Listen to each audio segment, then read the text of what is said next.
தற்பொழுது நம்முடைய இணைப்பில் அரசியல் விமர்சகர் அக்னீஸ்வரன் இணைந்திருக்கிறார். அவரிடம் பேசலாம்.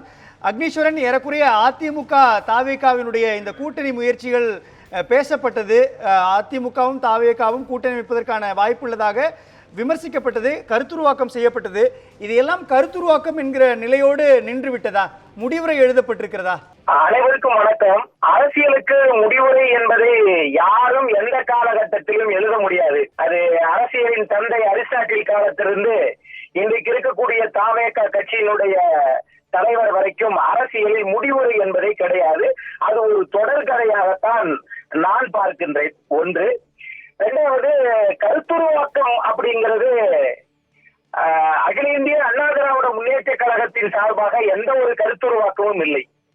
ஊடகங்களாக அவர்களாக ஒரு கருத்தை விதைத்தார்கள், அவர்களாகவே கருத்தை அறுவடை செய்தார்கள், அவர்களாகவே இன்றைக்கு நிறைவு பெறவும் வைத்திருக்கிறார்கள்.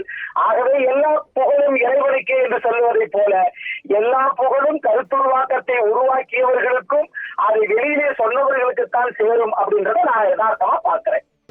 கருத்துக்களை பதிவு செய்ததற்கு நன்றி அக்னீஸ்வரன். தாவேகா அதிமுக கூட்டணி தொடர்பான ஒரு விளக்கமானது தமிழக வெற்றிக் கழகத்தின் சார்பாக வெளியிடப்பட்டிருக்கிறது. அதில் அதிமுக தாவேகா கூட்டணி என்பது ஒரு உண்மைக்கு மாறான தகவல். பிரபல நாளிதழ் வெளியிட்டிருக்கக்கூடிய இந்த கருத்து பொய்யானது. 2026 சட்டமன்ற தேர்தலில் அதிமுகவும் தாவேகாவும் கூட்டணி அமைக்க வாய்ப்பே இல்லை என்கிற ஒரு விஷயத்தையும், பெரும்பான்மை பலத்தோடு ஆட்சியை தக்க வைப்பதற்கான, ஆட்சியை பிடிப்பதற்கான முயற்சியில் மட்டுமே தமிழக வெற்றிக் கழகம் ஈடுபடும் என்கிற ஒரு கருத்தை தமிழக வெற்றிக் கழகத்தினுடைய பொதுச் செயலாளர் புசி ஆனந்த் தெரிவித்திருக்கின்றார்.